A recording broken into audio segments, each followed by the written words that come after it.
السلام علیکم۔ سورة البقرہ آیت نمبر 52 and 53۔ رب اشرح لی صدری ویسر لی امری واحلل عقدۃ من لسانی یفقہوا قولی۔ اعوذ باللہ من الشیطان الرجیم، بسم اللہ الرحمن الرحیم۔ ثم عفونا عنکم من بعد ذلك لعلکم تشکرون۔ وَإِذْ آتَيْنَا مُوسَى الْكِتَابَ وَالْفُرْقَانَ لَعَلَّكُمْ تَهْتَدُونَ۔ پھر اس سب کے بعد ہم نے تم کو معاف کر دیا تاکہ تم شکر ادا کرو، اور یاد کرو جب ہم نے موسیٰ علیہ السلام کو کتاب دی اور حق و باطل میں تمیز کا معیار بخشا تاکہ تم راہ راست پر آؤ۔ معزز سامعین، اللہ سبحانہ وتعالیٰ ارشاد فرما رہے ہیں ثم عفونا عنکم، پھر ہم نے معاف کر دیا تم کو اس کے بعد، من بعد ذالک، اس کے بعد، کس کے بعد؟ یہ بچڑے کو معبود بنانے کے بعد۔ اتنا بڑا گناہ یعنی شرک کو بھی اللہ سبحانہ وتعالیٰ نے معاف کر دیا۔ تو اس سے پتہ چلتا ہے کہ اللہ سبحانہ وتعالیٰ سارے گناہ معاف کر دیتے ہیں، حتیٰ کہ کوئی اگر اپنے شرک کی بھی معافی چاہتا ہے تو اللہ سبحانہ وتعالیٰ اس کو بھی معاف کر دیتے ہیں۔ ہم سب کو بھی اپنے پچھلے سارے گناہوں کی معافی مانگنی چاہیے۔ ثم عفونا عنکم من بعد ذلک لعلکم تشکرون، تاکہ تم شکر ادا کرو۔ انسان کو کیا کرنا چاہیے؟ توبہ کی توفیق پر بھی شکر ادا کرنا چاہیے۔ معافی شکر کو لازم کرتی ہے۔ وَإِذْ آتَيْنَا مُوسَى الْكِتَابَ، اور جب ہم نے دی موسیٰ علیہ السلام کو کتاب، سمندر پار کرنے کے بعد کوہ طور سے لے کر آئے تھے، والفرقان، اور فرقان۔ بعض مفسرین کے نزدیک یہ دونوں ایک ہی چیزیں ہیں، یعنی کتاب اور فرقان۔ کتاب ہی کو فرقان کہا گیا ہے کیونکہ کتاب ہی حق اور باطل میں فرق کرنے والی تھی۔ سورہ مائدہ آیت نمبر 44 میں بھی آتا ہے اِنَّا أَنزَلْنَا التَّوْرَاةَ فِيهَا هُدًى وَنُورٌ، ہم نے تورات نازل کی جس میں ہدایت بھی ہے اور نور یعنی روشنی بھی۔ معزز سامعین، روشنی کیا کرتی ہے؟ اچھے برے کو کھول کھول کر بتا دیتی ہے، سفید سیاہ کو الگ کر دیتی ہے۔ تو فرقان بعض کے خیال میں تورات ہی کے لیے استعمال ہوا ہے، اور بعض کے خیال میں فرقان سے مراد معجزات ہیں جو کتاب کے علاوہ حضرت موسیٰ علیہ السلام کو ملے تھے۔ لعلکم تہتدون، تاکہ تم ہدایت پاؤ۔ اس آیت سے کیا پتہ چلتا ہے کہ کتاب کیوں دی جاتی ہے؟ کتاب دینے کا مقصد کیا ہے؟ ہدایت پانا۔ ہمیں بھی قرآن کریم ملا، کس لیے؟ ذالک الکتاب لا ریب فیہ ھدی للمتقین، ہدایت کے لیے۔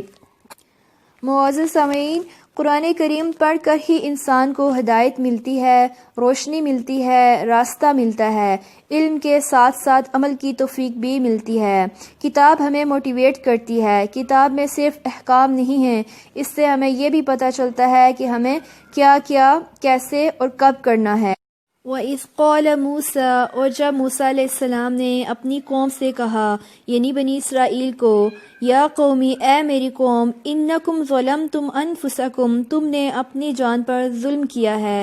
معزز سامعین، یہاں سے ہمیں یہ بھی پتہ چلتا ہے کہ مبلغ دوسرے کو اس کی غلطی بھی بتائے، اگر وہ نہیں بتائے گا تو وہ اصلاح کب کرے گا؟ سب سے زیادہ محبت اور ہمدردی کسی سے کیا ہو سکتی ہے کہ اس کی غلطی اس کو بتائی جائے۔ جیسے حضرت موسیٰ علیہ السلام نے اپنی قوم یعنی بنی اسرائیل کو بتایا کہ تم نے اپنی جان پر ظلم کیا۔ کیسے کیا؟ بِاتِّخَاذِکُمُ الْعِجْلَ، تم نے بچڑے کو معبود بنا کر ظلم کیا۔ فَتُوبُوا إِلَىٰ بَارِئِکُمْ، تو علاج کیا ہے؟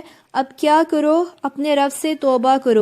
یہاں یہ نہیں کہا کہ توبوا الی ربکم، بلکہ کیا فرمایا؟ توبو الی بارئکم، دیکھو تمہارا پیدا کرنے والا کون تھا، وہ جس نے تمہیں پیدا کیا، تمہیں اس کی عبادت کرنی چاہیے، اور جس کو تم نے خود بنایا ہے اس کی عبادت میں لگ گئے ہو، تمہاری عقل پلٹ گئی ہے۔ فاقتلوا انفسکم، اس بڑے گناہ کا کفارہ کیا ہے کہ اپنے آپ کو قتل کرو۔ کچھ گناہ ایسے ہوتے ہیں جو اللہ سبحانہ و تعالیٰ معاف فرما دیتے ہیں، اور معزز سامعین کچھ گناہ ایسے ہوتے ہیں جن کا کفارہ دینا پڑتا ہے۔ تو یہاں کیا ہے، بنی اسرائیل میں جنہوں نے شرک کیا ان کو اس گناہ کا کفارہ دینا ہوگا، تو اس کا کفارہ کیا ہے؟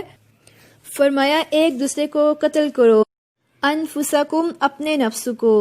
معزز سامعین، یہاں پر مراد خودکشی نہیں ہے، بنی اسرائیل کو حکم دیا گیا تھا کہ ایک دوسرے کو، یعنی سب کے سب جنہوں نے شرک کیا وہ ایک دوسرے کو ماریں۔ یہ کوئی آسان کام نہیں تھا۔ جب ایسے ہونے لگا تو حضرت موسیٰ علیہ السلام نے اپنے رب کے آگے فریادیں کرنے لگے، یا رب میری قوم ختم ہو جائے گی۔ تو اللہ سبحانہ و تعالیٰ نے پھر یہ حکم اٹھا لیا اور ان کا اسلحہ ان سے گر پڑا۔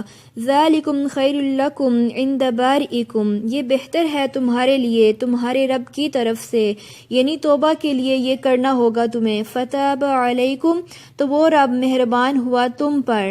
بعض اوقات انسان کا جرم اتنا بڑا ہوتا ہے کہ اس کو بڑی آزمائش سے گزرنا ہوتا ہے۔ یہ بھی ایک آزمائش تھی بنی اسرائیل کے لیے کہ اپنے پیاروں کو قتل کرنا، کیونکہ ان کا جرم بڑا تھا۔ بعض مفسرین نے یہ بھی کہا ہے کہ جو مجرم تھے انہیں قتل کیا، انہوں نے بھی جو بچ کے تھے، اور بعض نے یہ کہا ہے کہ وہ ایک جنہوں نے جرم نہیں کیا تھا وہ ایک طرف تھے، اور جنہوں نے جرم کیا وہی ایک دوسرے کو مار رہے تھے۔ پھر فرمایا انہو هو التواب الرحیم، بے شک وہ توبہ قبول کرنے والا مہربان ہے۔ توبہ کی قبولیت کی پہلی شرط یہ ہے کہ انسان کی توبہ کی نیت خالص ہو، پھر توبہ کے بعد انسان گناہ چھوڑ دے، ندامت ہو۔ تیسری بات یہ کہ انسان آئندہ نہ کرنے کا ارادہ کرے۔ پھر یہ کہ جو غلطی کی ہے، فار ایگزامپل یہ کہ اگر کسی کا حق مارا ہے تو اس کا حق اس کو لوٹا دے۔ انسان کی توبہ قبول ہوتی ہے موت کا فرشتہ دیکھنے سے پہلے تک۔ کسی کو موت کا فرشتہ نظر آ جائے تو پھر توبہ قبول نہیں ہوتی، جیسے فرعون نے بھی توبہ کی تھی، لیکن کب کی تھی؟ جب وہ ڈوب کر مرنے لگا تھا۔ اس نے کہا تھا کہ انا من المسلمین، میں بھی مسلمان ہوں۔ تو اللہ سبحانہ وتعالیٰ نے فرمایا کہ اب تم مسلمان ہوتے ہو، حالانکہ اس سے پہلے تم اسلام نہیں لائے تھے۔ تو بہرحال اس آیت سے ہمیں یہ پتہ چلتا ہے کہ بعض گناہ بہت بڑا ظلم ہوتے ہیں، اور ظلم کا بدلہ انسان کو دینا ہوتا ہے، اور بعض گناہوں کی معافی انسان کو صرف اس صورت میں ملتی ہے جب انسان ان کا کفارہ ادا کرے۔ وہ کفارہ اللہ سبحانہ تعالیٰ کے حکم کے مطابق ہوتا ہے۔